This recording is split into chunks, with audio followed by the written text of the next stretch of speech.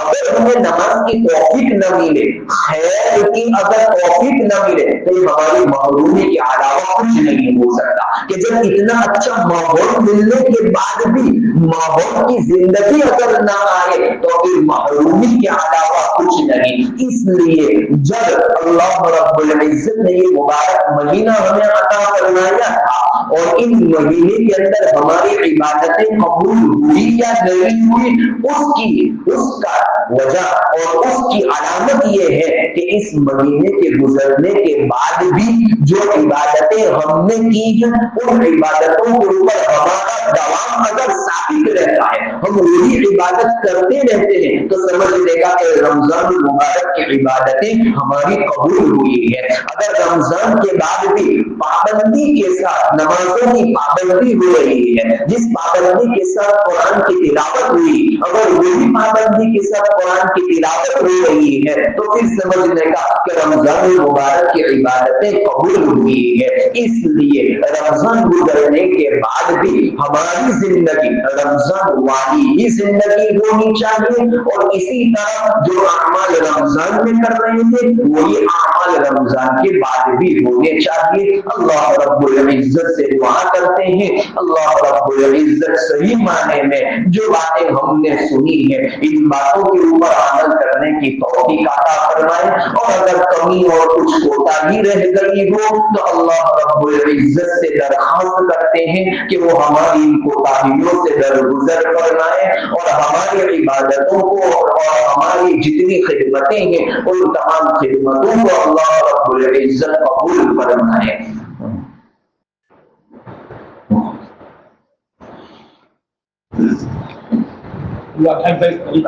مختصر دعا کر لیتے ہیں. بسم الله الرحمن الرحيم. سبحان الأبدي الأبد, سبحان الواحد الأحد, سبحان الفرد الصمد, سبحان رافع السماء بغير عمد, سبحان من بسط الأرض على ماء جمد, سبحان من خلق الخلق فأحصاهم عددا, سبحان من قسم الرزق ولم ينس أحدا, سبحان من لم يتخذ صاحبة ولا ولدا. اللهم صل على سيدنا محمد وعلى آل سيدنا محمد وبارك وسلم. لا إله إلا أنت سبحانك إني كنت من الظالمين. ربنا آتنا في الدنيا حسنة وفي الآخرة حسنة وقنا عذاب النار. ربنا لا تزغ قلوبنا بعد إذ هديتنا وهب لنا من لدنك رحمة إنك أنت الوهاب. ربنا هب لنا من أزواجنا وذرياتنا قرة أعين واجعلنا للمتقين إماما. ربنا اغفر لي ولوالدي وللمؤمنين يوم يقوم الحساب. رب ارحمهما كما ربياني صغيرا. رب ارحمهما كما ربياني صغيرا. رب ارحمهما كما ربياني صغيرا. اللهم نبّر قلوبنا بالقرآن وزين أخلاقنا بالقرآن وأدخلنا في الجنة بالقرآن ونجنا من النار بالقرآن. اے اللہ ہم سب کے گناہوں کو معاف فرما. رب کریم بہت مجرم ہے, گنہگار ہے, سیاہ کار ہے. اے اللہ ہم اپنے گناہوں کا اقرار کرتے ہیں. رات کے اندھیروں میں دن کے اجالوں میں بہت بڑے بڑے گناہ کیے ہیں. آپ کی ذات عالی ان سب گناہوں سے واقف ہے. اے اللہ آپ کی ذات عالی ان سب گناہوں سے واقف ہے. میرے پیارے اللہ ہم اقرار مجرم ہے, اپنے گناہوں کا اعتراف کرتے ہیں. اے اللہ جب ایک مجرم گناہوں کا اعتراف کر لیتا ہے تو اس کے گناہوں کو معاف کر دیا جاتا ہے. آپ تو کریموں کے کریم ہے, آپ تو رحیموں کے رحیم ہے, آپ تو ارحم الراحمین ہے. اے اللہ آپ تو ارحم الراحمین ہے. ہم آپ کی بارگاہ میں اپنے گناہوں کی مغفرت چاہتے ہیں. آپ معاف فرما دو. اے اللہ آپ معاف فرما دو. رمضان المبارک کا بابرکت مہینہ اے اللہ آپ نے محض اپنے فضل و کرم سے ہمیں عطا فرمایا. اے اللہ صحیح معنی میں اس کی قدر نہیں کر سکے, غفلتوں میں گزار دیا. اے اللہ غفلتوں میں گزار دیا. رحمت کا عشرہ بھی گزر گئے, مغفرت کا عشرہ بھی گزر گیا. اخیر عشرہ آگ سے خلاصی کا عشرہ ہے.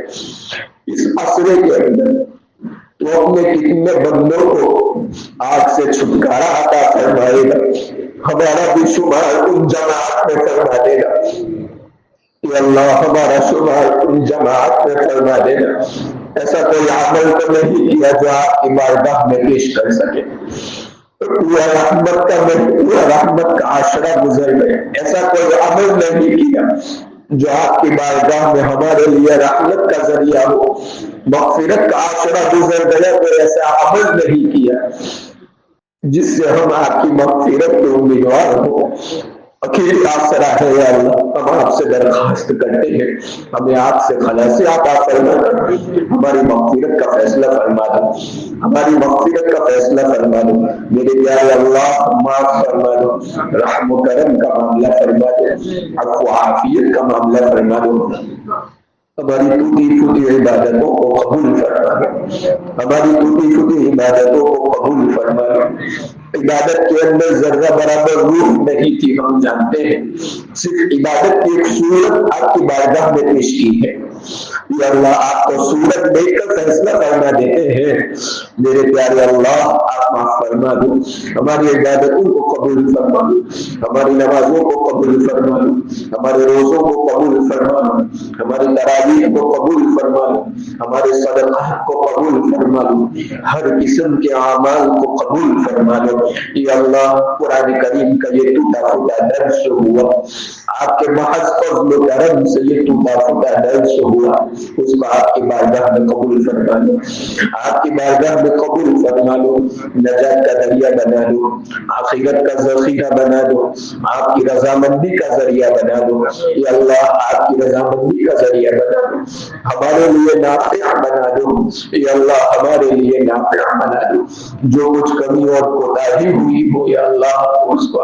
معاف فرما دو، یا اللہ آپ اس سے درگزر فرما دو، یا اللہ آپ اس سے درگزر فرما دو، میرے پیارے اللہ معاف فرما دو، امت کے حال پر رحم فرما دو، امت مسلمہ کے ایک ایک فرد کی مغفرت فرما دو، پریشان حالوں کی پریشانیوں کو دور فرما دو، بیماروں کو شفا کلی نصیب فرما دو، مظلومین کی مدد فرما دو، یا اللہ مظلومین کی مدد فرما دو، مظلومین کی مدد فرما دو، ظالمین کی بےختری فرما دو، امن و امان قائم فرما دو، آپ کا خصوصی فضل و کرم نازل فرما دو، یا اللہ آپ کا خصوصی فضل و کرم نازل فرما دو، مسلمانوں میں آپس میں خوب اتفاق، اتحاد، محبت و مودت پیدا فرما دو، دشمنان اسلام کی کوششوں کو ناکام فرما دو، ان کی تدبیروں کو ناکام فرما دو، یا اللہ ان کی تدبیروں کو ناکام فرما دو، ان کی جمعیت میں انتشار پیدا فرما دو،